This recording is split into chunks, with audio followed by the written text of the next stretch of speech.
Merhaba, Elif'in mutfağına hoş geldiniz. Bugün sizinle şakşuka yapacağız. Hemen malzemelerimizi sayalım. 3 adet tuzlu suda bekletilmiş patlıcan,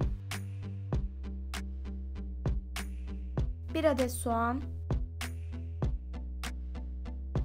3 adet sivri biber, 3 adet rendelenmiş domates,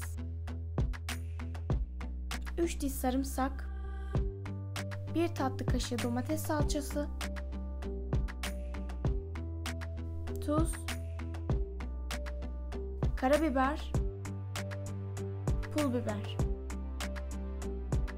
Tenceremize patlıcanları kızartmak için yağımızı ekleyelim. Yağımız kızdıktan sonra patlıcanlarımızı kızartmaya başlayalım.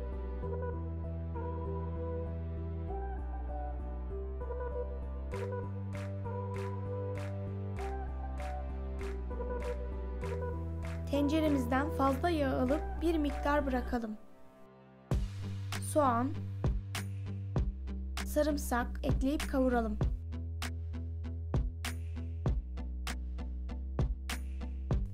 Sivri biberlerimizi ilave edip kavurmaya devam edelim. Salça ve domatesimizi ekleyelim.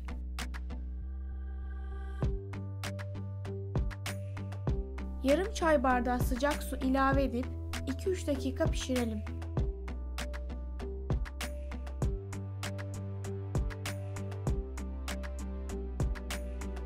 Kızarttığımız patlıcanları ekleyelim.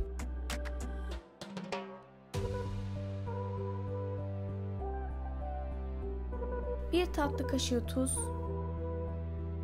1 çay kaşığı karabiber, 1 çay kaşığı pul biber ekleyip 2 dakika daha pişirelim.